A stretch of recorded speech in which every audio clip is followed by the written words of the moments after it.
Hai, selamat malam. Selamat berjumpa kembali dengan saya di channel Senandung Malam. Malam ini saya akan melanjutkan kisah yang berjudul Mulih bagian 4. Cerita ini saya ambil dari akun Twitter yang bernama @agilsaputra. Untuk kalian yang ingin langsung membacanya, silakan kunjungi akun Twitternya yang akan saya sertakan di kolom deskripsi. Dan juga jangan lupa untuk memfollow akun Twitter si penulis. Sebelum saya melanjutkan kisahnya, silakan subscribe dahulu ke channel saya dan juga jangan lupa untuk tekan tanda like. Hari ke-20 sepeninggalan Bapak, seiring kejanggalan yang semakin berlarut-larut, sosok Bapak yang menghampiriku setiap malam malah semakin membuatku ragu. Ditambah lagi, kini desas-desus para tetangga yang mengaku melihat Bapak berjalan mengelilingi desa, membuat orang takut keluar malam. Pak Solikin yang pertama kali berkoar saat meminta maaf kepada Naryo. Akhirnya memang benar ia yang meracuni kolam ikan milik Naryo. Ia berujar terpaksa mengakui itu karena terus dihantui sosok Pak Parman atau bapakku mendatanginya 3 hari berturut-turut, bahkan hampir mencekiknya. Apakah itu benar-benar arwah Bapak atau jin penunggu keris itu yang mengejawantahkan dirinya menyerupai Bapak? Yang jelas semua akan terjawab seiring waktu yang berjalan. Malam Selasa Kliwon, tepat 20 hari Bapak meninggal. Aku, Pak Dekarjo, dan Lek Minto usai mencuci keris itu, memandikannya dengan air kembang, serta mengasapinya dengan kemenyan. Setelah Pak De dan Paman berpamitan pulang, aku mulai bicara kepada ibu tentang keraguan ini. Bu, apa ini tidak dosa? Ini musyrik loh, ucapku yang waktu itu melihat ibu tampak gelisah. Sebenarnya ibu tahu itu, tapi bagaimana lagi? Pak De, pamanmu sudah ngotot kegirangan, kata ibu. Di sini ibu juga berkata bahwa ibu tahu betul dulu gelagat almarhum bapak sebenarnya tak ingin aku meneruskan semua ini. Bahkan dia sempat ingin melarungnya. Hanya saja, kata ibu, sebelum bapak sempat melakukan itu, beliau sudah terlebih dahulu sakit. Apa sakitnya Bapak ada hubungannya dengan ini, Bu? Tanyaku. Tidak, Nak, tidak ada hubungannya. Bapak itu kan sakitnya macam-macam. Ya ginjal, ya paru-paru, sanggah ibu. Aku pun kembali membicarakan itu, tentang bagaimana jika sebaiknya aku tidak meneruskan semua ini. Karena jujur, dari dalam hati aku tak begitu tulus melakukannya. Walaupun sudah belakangan ini kupaksakan, tapi tetap saja aku rasa ini bukanlah hal yang bijak. Ya sudah, tunggu 40 hari dulu. Nanti ibu bantu ngomong pelan-pelan sama Pak D. Jawab ibu yang bersamaan dengan itu, dar! Lampu penerangan di atas kita meletus, disusul oleh listrik yang seketika padam. Aku pun berdiri untuk melihat ke arah depan rumah. Oh, konslet, batinku yang melihat lampu tetangga depan rumah masih menyala. Aku pun keluar rumah untuk menghidupkan meteran listrik yang anjlok itu. Ada apa ini? Tiba-tiba kok meledak? Batinku tak enak. Waktu menunjukkan sekitar pukul 11 malam. Tampak wajah ibu yang gelisah setelah ledakan itu. Buru-buru ia menyuruhku untuk masuk ke kamar. Sudah, sekarang tidur saja, sudah malam, kata ibu seraya bangkit dari tempat duduknya dan berjalan menuju kamarnya. Begitu juga denganku yang mau tak mau harus masuk ke kamarku juga. Apa dia tidak terima ya? Tadi aku omongin, batinku sambil naik ke atas ranjang dan merebahkan tubuhku.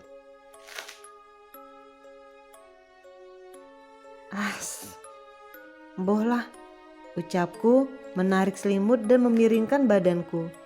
Firasatku mulai tak enak, firasat yang memang kerap kurasakan hari-hari ini. Ya, firasat akan kehadiran sosok berupa bapak itu.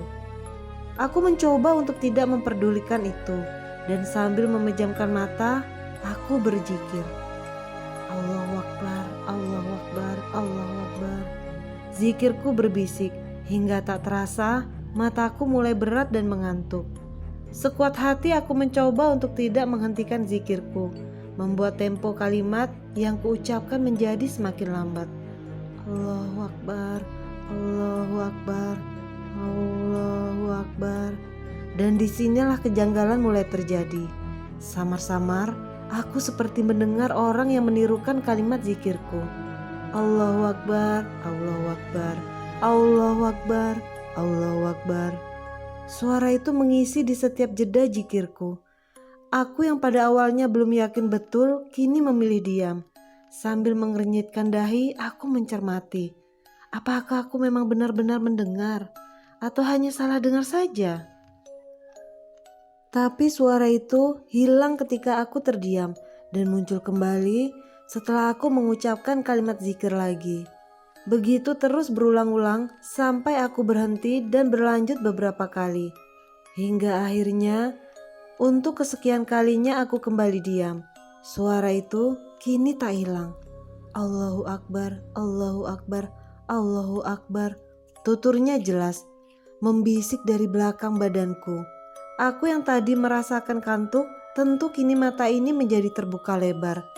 Memelototi tembok sambil mendengar suara yang mau tak mau kini harus terdengar itu. Allahu Akbar. Suara itu semakin lambat dan panjang. Allahu Akbar. Semakin panjang lagi dan kini seperti berbisik di telingaku. Keringatku mulai bercucuran, tubuhku gemetar. Seiring dengan aroma minyak wangi Bapak yang kini tercium di hidungku. Astagfirullahaladzim, ucapku gemetar dan gelagapan. Ada dorongan yang cukup kuat di dalam hatiku untuk memeriksanya. Namun sepertinya aku tak kuasa apabila harus membalikkan tubuhku ini. Aku pun memilih untuk membiarkan saja suara itu. Namun semakin lama, suara itu semakin kuat. Suara yang tadi membisik kini tidak lagi dan sangat bisa ditebak suara siapakah itu. Ya, benar, suara Bapak. Allahu Akbar, Allahu Akbar, Allahu Akbar.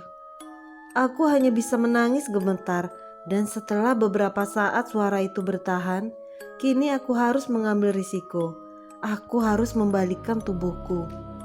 Dengan perlahan, aku membalikkan badanku, beriringan dengan suara Bapak yang masih terdengar.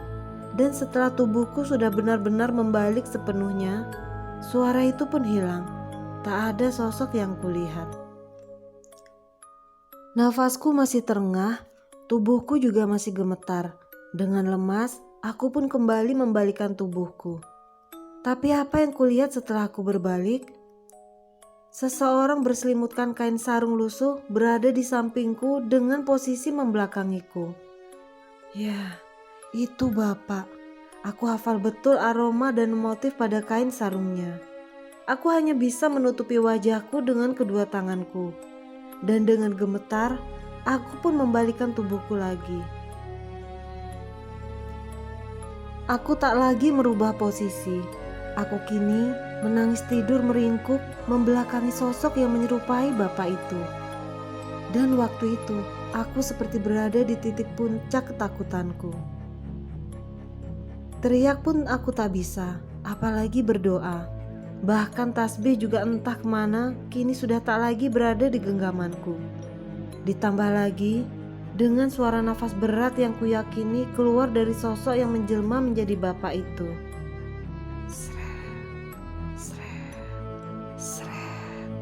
Selimutku tersingkap dengan sendirinya, membuat tangisanku kini menjadi kencang.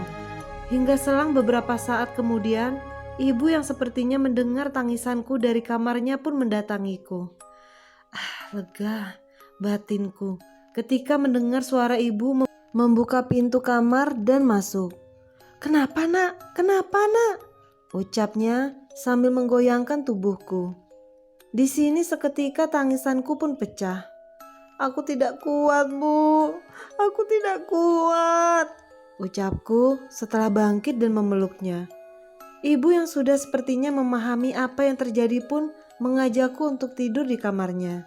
Dengan lemas dan tertatih, aku berjalan bersama ibu menuju ke kamarnya. Tubuhku benar-benar terasa lemah. Dengan pelan aku membaringkan tubuhku dan aku pun memejamkan mata. Erat di samping ibu hingga tanpa terasa aku terlelap setelah kekacauan itu. Singkat cerita, aku terbangun keesokan harinya dengan pening dan sedikit demam. Tak ada siapa-siapa di sampingku. "Oh, mungkin ibu sudah bangun duluan," batinku seraya bangkit sambil meminjat pundakku sendiri. Setelah duduk sejenak, aku pun beranjak keluar. Dengan langkah yang sedikit kuseret, aku memanggil-manggil ibu.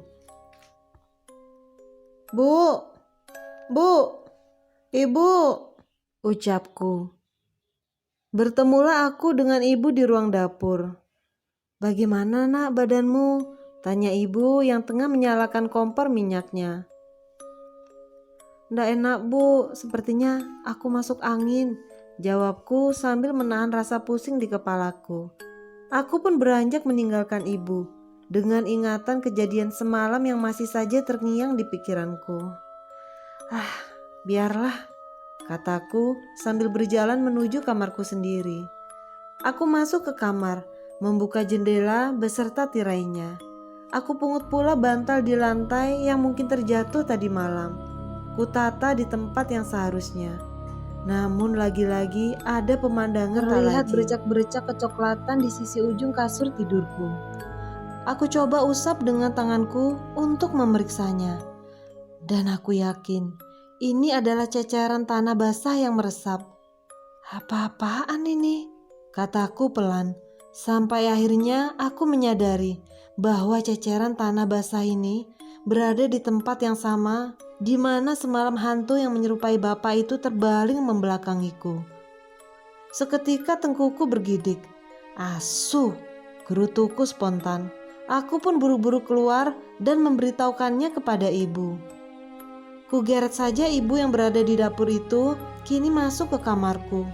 Ibu juga tampak keheranan setelah melihat itu. Dan ia sempat melentikkan jarinya untuk memeriksa tanah itu dan berkesimpulan bahwa ini adalah tanah kuburan. "Lemah sentana iki, tanah kuburan ini," ucapnya yang kini langsung menarik kain spray itu dan menyuruh aku untuk segera membuangnya. "Buang, buang," kata ibu yang entah mengapa kini terlihat sangat kesal. Kubuang kain spray itu di belakang rumah. Lalu aku bakar bersama dengan sampah-sampah. Api sudah menyala, aku tunggu hingga kain itu benar-benar terbakar habis. Jadi, bapak bangkit dari kubur dan pulang semalam. Batinku di depan api yang sudah tampak membesar. Tidak masuk akal, kataku sambil mendorong kain itu dengan sebatang kayu agar lebih masuk ke dalam sampah yang aku bakar. Sekira setengah jam kemudian, kain itu sudah terbakar habis tak tersisa. Aku pun kembali masuk ke dalam rumah. Aku mencari ibu yang ternyata tengah berada di ruang tamu.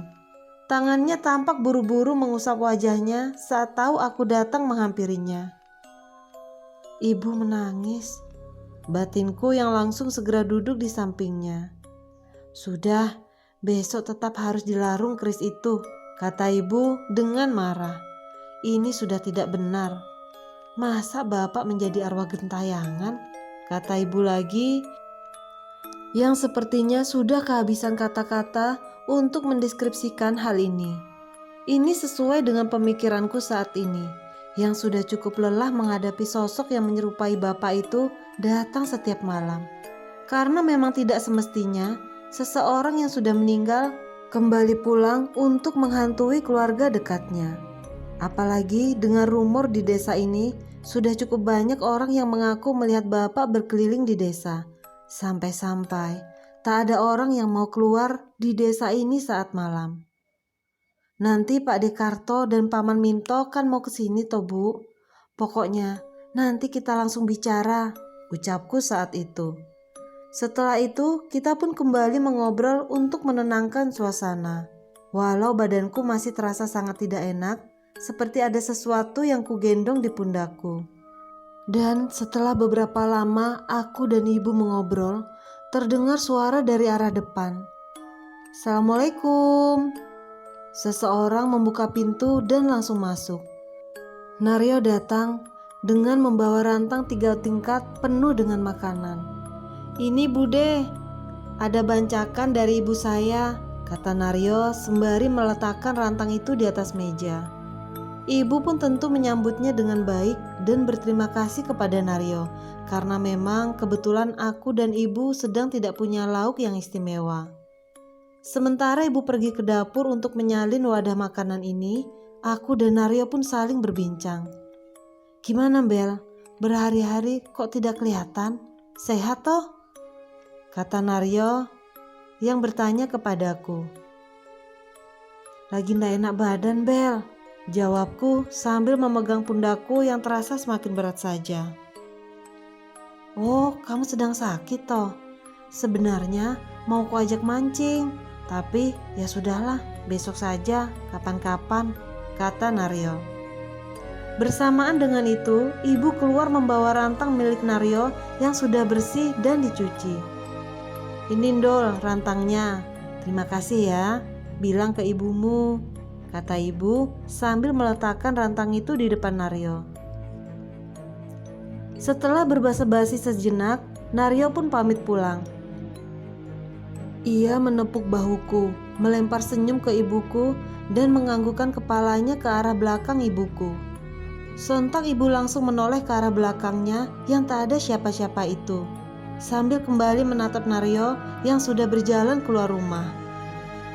Naryo tadi senyum ke siapa ya? Tanya ibu beberapa saat setelah Naryo berpamitan pulang. Sudahlah Bu, tidak usah dibahas, kataku yang merasa kepalaku semakin pusing. Singkat cerita, sore hari pun tiba. Sesuai perkiraanku, Pak Dekarjo dan Lek Minto datang ke rumah. Ada yang aneh di gelagat mereka. Wajahnya tampak suram dan lelah. Setelah meminta dibuatkan kopi oleh ibu, Pak De dan Paman pun duduk. Aku keluar dari kamar, menyalami mereka berdua dan ikut duduk. Dan selang beberapa saat kemudian, ibu datang membawakan 3 cangkir kopi panas. Ini gangguannya seperti sudah keterlaluan. Terus terang saja, aku dan Sukir sudah tak kuat, kata ibu begitu saja untuk mengawali pembicaraan. Sejenak Pak De dan Paman tampak saling pandang dan pamanku berkata, iya, memang semakin lama kok semakin aneh. Aku juga takut kalau kita hanya dipermainkan oleh dia, jawab Leminto kala itu dengan mimik wajah yang gelisah. Pak De menghela nafasnya dan menganggukkan kepalanya, dan tanpa diduga ia membuka 3 kancing baju yang dipakainya untuk memperlihatkan sesuatu. Ini semalam sepulang dari sini ketika aku sedang enak-enaknya tidur, kata Pak D sambil memperlihatkan luka cakaran aneh di dadanya. Menurut penuturan Pak D, semalam setelah kita mencuci keris itu, saat pulang, Pak D dan Paman sempat membuka obrolan di mana mereka mulai meragukan mandat ini. Mereka merasa berdosa karena sudah memaksaku untuk mewarisi keris itu. Konon, setelah pemikiran itu muncul, makhluk itu marah dan menyerang Pak D. Menurutnya, ini bukanlah sifat bapakku. Lek Minto, pamanku, juga mengalami kejadian yang kurang lebih sama dengan Pak D, di mana ia semalam dicekik oleh sosok yang menyerupai bapak. Jelas, itu bukanlah Mas Parman, kata Leminto dengan lemas saat menceritakan itu. Pembicaraan adil inilah yang aku inginkan selama ini. Aku dan ibu pun juga langsung menceritakan tentang kejanggalan-kejanggalan yang belakangan ini terjadi. Hingga setelah pembicaraan yang cukup panjang dan lebar, akhirnya kita semua berkesimpulan dan mengambil mindset kalau sosok yang menyerupai Bapak itu bukanlah Bapak, melainkan jin yang menjelma saja untuk mempertahankan eksistensinya. Kalau dilarung apa tidak bahaya? Seperti yang pernah Pak Ade dan Paman ceritakan, yang katanya bisa mengancam nyawa, kataku untuk menuntaskan pembicaraan ini. Pak Ade dan Paman hanya menganggukkan kepalanya dan berkata, itu belum pasti, hanya perkiraanku dan Minto saja, yang pada akhirnya memang kejadian ketika aku ingin menghentikan semua ini. Dia langsung mengamuk, kata Pak D. Terus ini sebaiknya bagaimana? Tanyaku. Ya sudah dilarung saja, tapi tidak bisa sekarang. Tetap menunggu setelah 40 hari. Kali ini Lek Minto yang menjawabnya. Akhirnya sore itu pun kita sepakat untuk menghentikan semua ini. Kita semua sama-sama menguatkan, karena pasti akan ada sesuatu yang terjadi setelah pembicaraan ini. Pak D pun meminta keris itu untuk dibawa ke hadapannya, dan sambil mengucapkan mantra yang aku sendiri tak tahu, Pak D mulai mengikat keris itu dengan kain kafan menutup di seluruh bagiannya dan menguncinya dengan tetesan kemenyan yang terbakar. Tak terasa, maghrib sudah menjelang. Pak D Karjo dan Lek Minto segera berpamitan serta berpesan kepadaku dan ibu agar menggelar kasur saja di lantai. Pokoknya jangan tidur di atas ranjang, kata Pak D sebelum keluar dari rumah. Aku tak begitu mengerti apa alasannya. Yang jelas aku dan ibu memilih untuk menurutinya. Meski aku harus kedinginan di antara badanku yang masih agak demam ini. Singkat cerita, tibalah malam. Pikiranku tentu sudah macam-macam. Akan ada apa lagi nih malam ini? Batinku was-was. Aku dan ibu sudah berada di kamarnya. Kita tidur bersama dengan menggelar matras di lantai. Kalau tubuh kita berada di lantai itu dekat dengan tanah. Katanya lelembut tak bisa mencelakakan kita. Walau mungkin masih bisa menampakkan diri dan mengganggu kita dengan suara, kata ibu seraya menata sprei di matras itu. Jam sudah menunjukkan sekitar hampir pukul 22.00. Kita semua bersiap untuk tidur. Untung aku baru saja minum obat, jadi mungkin malam ini aku bisa tidur lebih cepat. Tampak rasa takut yang mencoba disembunyikan oleh ibu. Aku sangat jelas melihatnya. Dengan nada galaknya, berulang kali ibu menyuruhku untuk banyak-banyak berdoa. Iya bu, iya, jawabku seraya menarik selimut menutupi ujung kaki hingga leherku. Kami pun saling mencari posisi ternyaman, memejamkan mata sampai tak terasa kami pun terlelap. Detik demi detik terus bergerak maju. Seiring malam yang semakin larut, beberapa kali aku sedikit terbangun dari tidurku karena nyamuk yang menggigiti pipiku. Dan entah pukul berapa waktu itu, aku kembali terbangun. Tapi bukan karena nyamuk atau dinginnya udara yang menerpa kakiku, namun karena suara langkah kaki yang sepertinya berasal dari ruangan lain di rumah ini. Tap, tap, tap. Suaranya seperti orang berjalan mengenakan sepatu. Aku sedikit terbangkit untuk mencermati itu. Duh, aku bukan salah dengar. Suara itu benar-benar ada, seperti dari ruangan satu ke ruangan lain di rumah ini. Tap, tap, tap. Aku segera membangunkan ibu dengan pelan.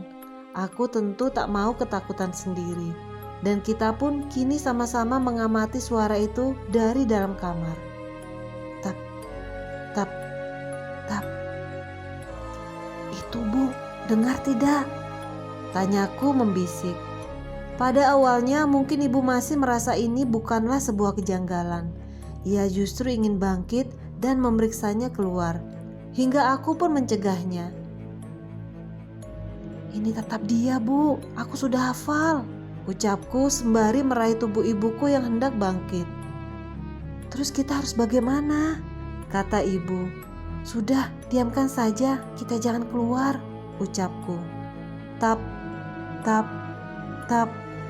Langkah kaki itu masih terdengar. Ibu pun tampak semakin mencermati di antara rasa ragu dan takutnya yang mungkin bercampur menjadi satu. Dan pada suatu momen, tiba-tiba saja ibu memelukku ketakutan sambil berkata, "Itu jalannya Bapak, Nak," ucap ibu dengan nada bicara yang menahan tangis. Aku hanya terdiam saja sembari memegang erat pundak ibu. Sebagai seorang istri, ibu tentu hafal betul semuanya tentang Bapak. Aku tidak meragukan itu. Di antara suara langkah kaki itu, ibu berdoa dengan lantang namun masih dengan suara yang berbisik. Suasana ini justru membuatku menjadi semakin takut. Semakin kucermati, suara langkah itu terasa semakin mendekat. Dengan langkah yang kian cepat, seperti sedikit berlari. Tap tap tap, tap tap tap. Dan langkah itu berhenti di depan pintu kamar, membuat pelukan kita semakin erat. Ibu sudah terisak dengan tangisnya. Begitu juga dengan aku yang kini menatap ke arah pintu, yang seperti menunggu apalagi yang akan makhluk itu lakukan. Dan benar saja, karena tak selang beberapa lama langkah itu berhenti, kini pintu kamar mulai diketuk.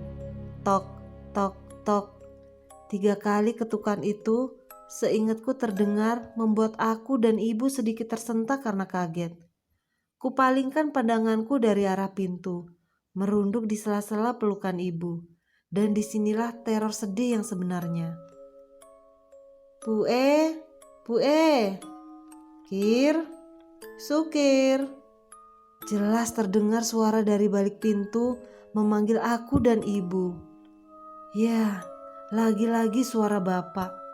Mendengar itu, ibu tersentak dan mendongakkan kepalanya, menatap ke arah pintu dengan linangan air mata dan keherangan. "Sudah, Mas," ucap ibu yang sepertinya mulai terbawa suasana. Dan suara itu muncul lagi. Bu E, ini Bapak Bu E. Tolong bukain pintunya." "Bu, Ibu." "Bapak Bu, ini tolong bukakan." Begitulah sekira suara yang kami dengar waktu itu. Aku dan ibu semakin tersentak dan sedikit memundurkan posisi. "Tidak, kamu bukanlah Bapak," ucapku tiba-tiba saja. Setelah itu, pintu kembali diketuk, lebih tepatnya digedor. Sosok itu seperti memaksa masuk ke dalam kamar. Kini aku dan ibu hanya bisa meringkuk dan berdoa ketakutan. Dan suasana itu pun kembali berulang. Sosok dengan suara Bapak itu kembali memanggilku dan ibu mencoba meyakinkan bahwa itu adalah benar-benar Bapak, namun dengan nada yang marah. "Ibu, Sukir, ini Bapak." Hahaha. Aku semakin yakin itu bukanlah Bapak. Ia sudah meninggal dan tenang di sana. Yang sekarang tengah bersuara ini adalah jin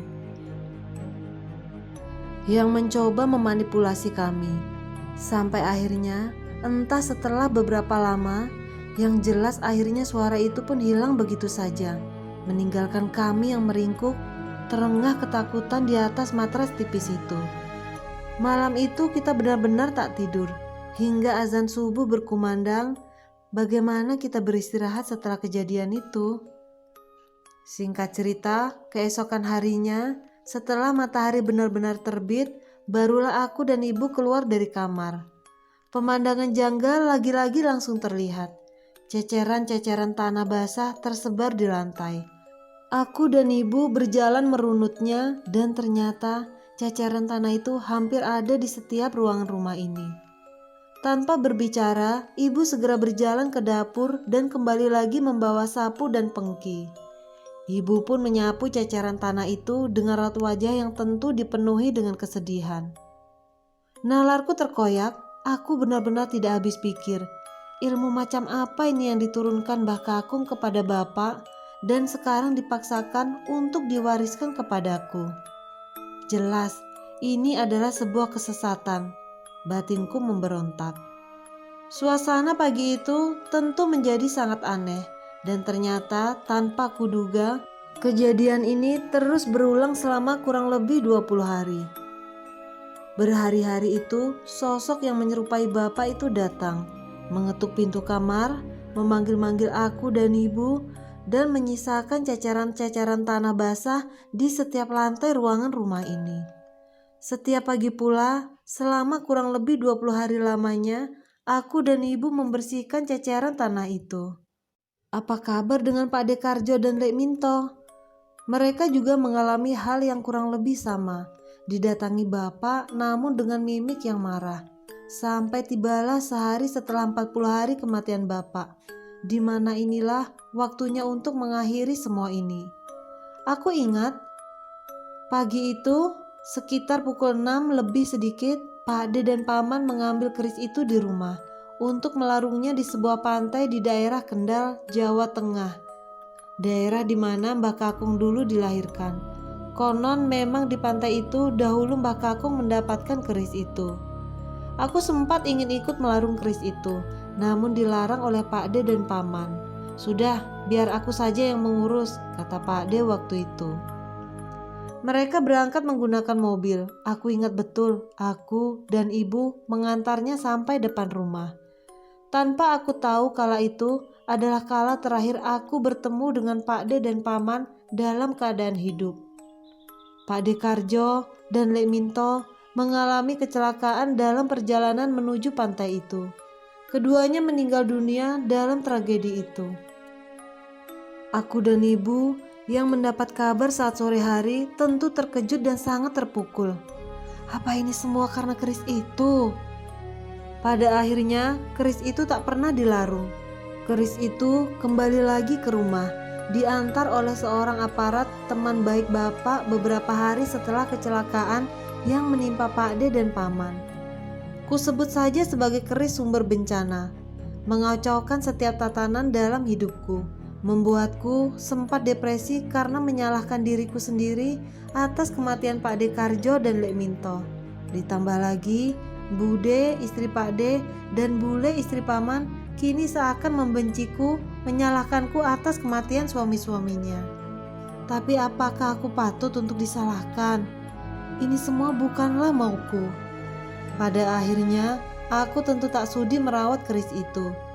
Beruntung waktu itu ada seorang kiai dari pondok pesantren ternama di kota ini yang mau menolong dan membawa keris itu. Setelah beberapa lama bertahan di rumah dan mulai meneror dengan rupa yang menyerupai bapak lagi.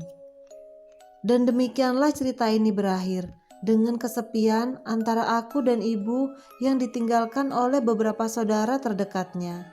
Tapi kehidupan tetap harus berjalan. Dengan berat dan sepi, aku berjuang bersama ibu karena memang hanya dialah satu-satunya manusia yang tak pernah meninggalkanku. Selang setahun setelah semua ini terjadi, aku melanjutkan sekolahku hingga menjadi sarjana pendidikan sekitar 5 tahun setelahnya. Aku pun mengikuti jejak bapak, menjadi PNS dan mengajar di sebuah SD negeri di kota ini. 3 tahun kemudian, aku menikah dan mempunyai 2 orang anak. Aku tetap hidup bersama ibu, bersama istri dan kedua anakku. Di rumah kenangan ini, hingga ibu menyusul bapak di alam surga pada tahun 2020 lalu karena sakit. Sukirman 2022 tamat. Sekian cerita berjudul Mule ini saya tulis berdasarkan apa yang diceritakan oleh narasumber dengan apa adanya. Terima kasih sudah mengikutinya hingga akhir. Semoga ada hal baik yang bisa kita petik dari kisah ini. Sekian dari saya dan terima kasih.